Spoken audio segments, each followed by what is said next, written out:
Hello everyone, আমরা এই ক্লাসে কথা বলবো bill of entry export document নিয়ে, which is a very important document এক্সপোর্টে। অ্যাকচুয়ালি এই ডকুমেন্টটা কাস্টমস অফিসিয়ালের অ্যাসেসমেন্ট করার পরে তারপর অ্যাকচুয়ালি আমাদের প্রোডাক্টগুলো স্টাফিং হয় কন্টেনারে। এই ডকুমেন্টটা অ্যাসেসমেন্ট করবে, কাস্টমসরা সিল অ্যান্ড অথরাইজ করবে, তারপর অ্যাকচুয়ালি আমাদের প্রোডাক্টগুলো সিএফএসের মধ্যে স্টাফিং হবে কন্টেনারে, সো দ্যাট কন্টেনারটা আমরা চিটং পোর্টে এসে জাহাজে উঠতে পারে।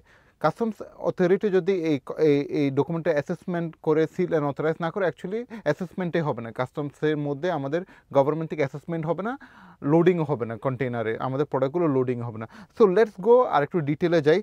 The goods detail for customs processes and verification of customs to export. So what is this bill of entry? Is the goods detail. এখানে সব ডিটেল থাকবে, প্রোডাক্টের সব ডিটেলস থাকবে। কেন? ফর সো দ্যাট কাস্টমস অফিসিয়ালসরা কাস্টমস প্রসেস করতে পারে, এটাকে প্রসেস করতে পারে অ্যান্ড ভেরিফাই করতে পারে যে প্রোডাক্টগুলো ঠিক আছে না, যেগুলো আমরা ডিক্লেয়ার করছি ওগুলো ঠিক আছে কিনা। The bill of export is authorized by customs officials. এগুলো হচ্ছে বিল অফ অথরাইজেশন কে দেয়? Customs officials, with seals and signature দিয়ে customs. After authorization of the goods are all officially ready for stuffing in the container. So after the authorization it is ready for stuffing in the container. So এটা authorization হওয়ার পরে actually it is the goods are ready for the container. আপনাদেরকে definitely এটা আমি PDF আকারে দিয়ে দেবো। So এখানে কী থাকে? আপনার থাকে হচ্ছে এক্সপোর্টার থাকে, আমাদের হচ্ছে ইন্টারন্যাশনাল ইন্ডাস্ট্রি কোম্পানি লিমিটেড, তারপর কনসাইনি কে কাকে পাঠাচ্ছে, Tian commercial and trading company. C number থেকে, which is very important, this is the unique number for every bill of export. এটা একটা ইউনিক নাম্বার থেকে, এই নাম্বারের এগেনস্টে আপনার এই ডকুমেন্টটা কমপ্লিট করছে। সি নাম্বার হলো এখানে 956991।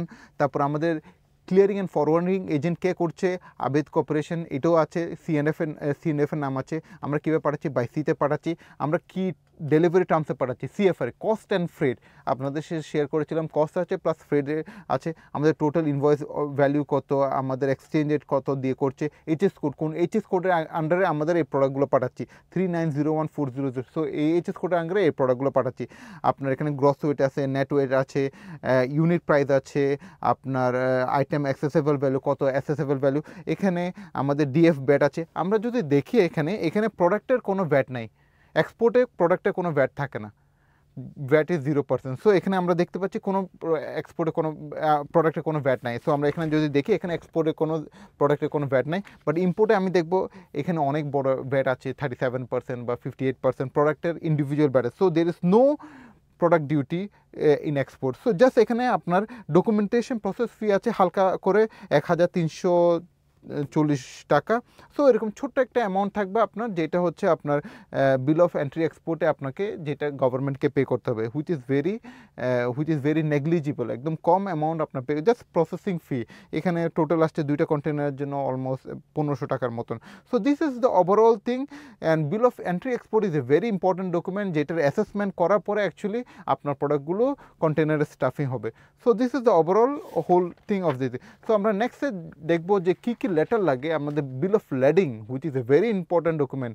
শিপিং লাইন থেকে শিপিং এজেন্ট যেটা প্রোভাইড করে, বা শিপিং লাইনের বিহাফে শিপিং এজেন্ট যেটা প্রোভাইড করে, ওটা পাওয়ার জন্য কী কী লাগবে for different types of payment মেথডের জন্য। So thank you very much. Let's go to the next class, যেখানে আমরা কিছু লেটার সম্পর্কে কথা বলবো। Thank you.